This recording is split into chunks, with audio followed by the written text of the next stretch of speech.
Visual effects is a demanding industry. It demands as much as the most advanced technology can offer. I was building my workstations for years. Stacked GPUs, top-tier CPUs, fastest SSDs, RAIDs, custom water cooling loops for stability, and so on. I always wanted to be mobile. Never wanted to be tied up to my workstations. Things impossible just a couple of years ago are possible now. You know I'm not reviewing equipment too often, and this channel is not about that, but when I do, it means it's something particularly cool. Today I'm going to talk about this 15-inch Razer Blade advanced model with RTX 2080 inside. Quick story first. Over the Christmas and New Year I was working on a very big project. It was extremely demanding one in terms of resources. I needed to constantly render different parts of my project on all my machines in order to deliver it on time. So I decided that I will just stay home and control all other machines from one place using my Razer Blade Pro. It's important to mention all that because A, this review is from a very demanding professional's point of view, and B, this is how I got that idea of fully switching to laptop, which was never possible before. After the project was done, I kept thinking how cool it was working from laptop, have all your machines at a glance and have all your master files with you wherever you go. So I reached out to Razer and said, hey guys, listen, I'm a VFX artist and I own Blade Pro and I want to make an experiment of fully switching to a laptop. I want to remove all my big machines from the studio and work from a laptop exclusively. Do you have anything smaller than Blade Pro that would meet my needs and that I would be able to carry with me on a daily basis? Because you know, Blade Pro is a massive laptop and it's not the item that you would want to carry around every day. It was a week before CES 2019 and Razer asked me to wait. At CES 2019 they announced 15-inch blades with RTX technology inside. Later Razer kindly sent me a pre-production model right from CES. Since then all my big machines are moved away from the studio in the server room and I use this laptop as my daily driver. So far I created several complex projects on it. I've stress tested it really hard. I almost intentionally wanted to break it, to stress it to the max. First of all, let's have a look at what this laptop replaced. This was my main workstation for several years. Extremely reliable and powerful for any VFX and video production tasks. If you would like to know more, I linked a dedicated video in the corner. So in order to replace that kind of tool, laptop has to meet certain criteria. I'm still using my big workstation as a master in the render farm, so all the softwares I use here are duplicated on that master machine. When I finished my work on the project, actually creating the project on the laptop, it's automatically synced with master render machine over OneDrive, and I can render my final visuals there while I can keep working on other stuff on this laptop. What I mean by main machine. So the main machine is the machine where you create scenes. It's 99% of production pipeline. Modeling, rigging, animating, texturing, lighting, compositing, simulations, caching, all that fun. But I don't need my main machine for final renders, which in my case may run for weeks on my render farm. With this video, I'm not trying to say that this laptop is capable of replacing 20 GPUs. With this video, I'm trying to say that you can get the heart of all your projects. The tool that is powerful enough and reliable to carry all your production tasks and can be with you wherever you go. This is the key for me. Be mobile and have all my work with me. Be able to fire up production on the meetings, presentations and so on. You know, not just PowerPoint presentations, but actually open a 3D software, start live preview, start working on textures, materials with the client. with live feedback and without any technical problems. Also, I was very surprised when I was able to run Houdini simulation, C4D rendering and DaVinci Resolve live playback on a 4K external screen simultaneously. And the laptop didn't even blink. This fact on its own tells a lot for those who know what I'm talking about. Anyways, I've ran several benchmarks on my old workstation and on this laptop in order to compare the productivity. Let's start with Cinebench, as these stats are what will influence your workflow directly. Viewport performance, scenes heavy load, simulations, catching and all that stuff. It's still on the second place in Cinebench, which means I can load Cinema 4D quite significantly. OpenGL performance is taking first place and is calculated from one most powerful GPU in this system, which is GTX 1080 Ti in this case. Still a very decent GPU. On the Razer Blade you have different performance modes that helps you to save battery when you don't need all the power.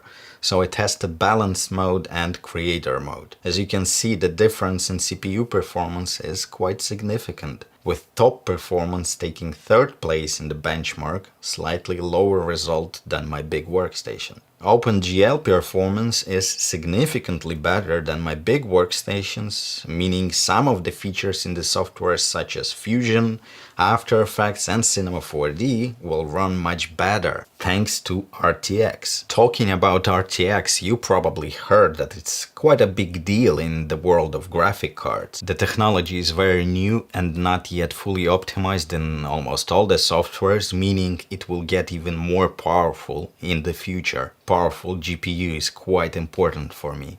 Otoy, the creators of Octane render engine, released a version of their benchmark that shows how powerful your graphic card will be in the future release of their engine once RTX is fully implemented. As you can see, I can expect almost 3 times more performance in future release of Octane. Both balanced and creator modes excites me quite a lot, because one card in this laptop will perform as almost 3 GTX 1080 Ti's in my big workstation. This is quite insane. I made regular Octane bench tests as well, and again we can see that mode choice influences performance a little bit. To summarize, everything I ever needed my big workstation for can now be done on this little laptop without any problems, on the same level everywhere I go. What is more exciting is that the laptop is upgradable. By default it's shipped with 512 gigs of SSD and 16 gigs of RAM. I've upgraded mine to 2 terabytes SSD and 32 gigs of RAM. SSD deserves a special mention as it's M.2 drive. M.2 SSDs are significantly faster than traditional ones, as these utilize PCIe port. So 2 terabytes of ultra-fast space is very much appreciated when working with video content. Couple of words about the screen. The version I have is a Full HD version with 144 GHz refresh rate. I'm not a gamer, so I don't care about refresh rates as much. What I do care about though are colors. If you've seen my Razer Blade Pro review from last year, you know how frustrated I was about colors on it. This is not the case with this laptop. It comes with accurate colors straight out of the box, covering 100% of sRGB and Adobe RGB. The screen itself is matte, so you won't have any weird reflections or flares. Bluetooth connectivity is outstanding. I have so many devices and peripherals I'm connecting and disconnecting all the time, and I had no problems whatsoever moving from my home space to the studio and back. The laptop remembers all the devices and connects to them automatically when they are in the range and are turned on. This includes keyboards, mouse, Apple AirPods, external speaker and Wacom tablet. The keyboard is very pleasing. Again, comparing to my Razer Blade Pro that had some problems, this one does not have any problems at all. And the keyboard itself is much better in my opinion. I'm not a big fan of mechanical clicky buttons.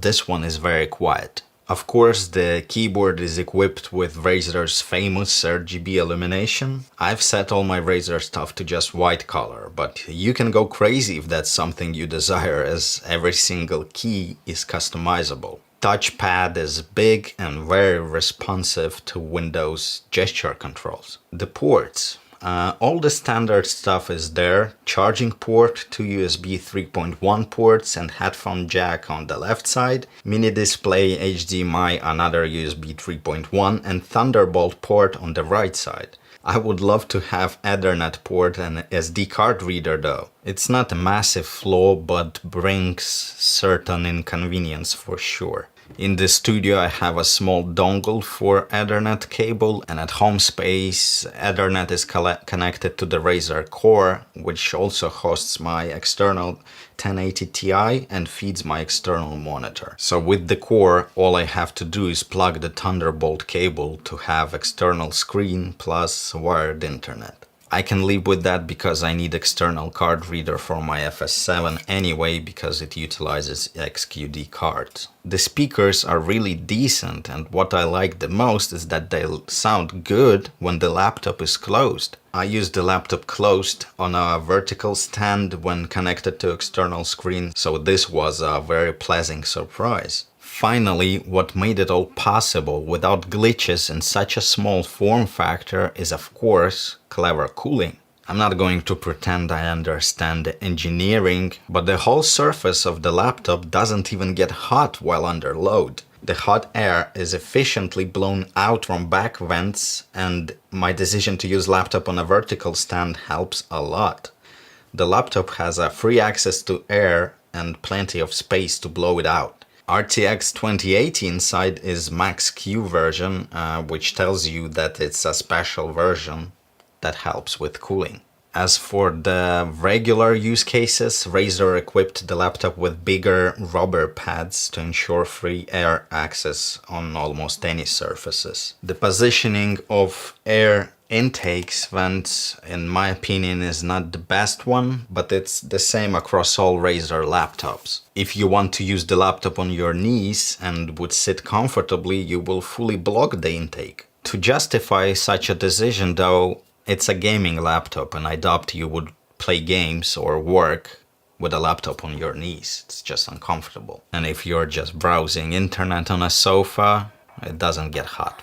The battery is enough for whatever I may need battery for. Meetings, presentations, quick work on a plane or a train. I really don't know what battery life should be on a laptop like that, but I believe Razer did their best to provide us with the longest battery life on a laptop of such caliber. Overall, I think this laptop is perfect for anyone who's on the move. Freelancers working here and there, maybe students who are looking to invest a significant amount of money into a machine that will serve them for years to come. If you're thinking about solid base for you to start any media production, this is the laptop to choose, hands down. Solid and reliable solution for VFX artists and motion designers. Razer are improving their products more and more. They are learning on their mistakes, unlike some other companies.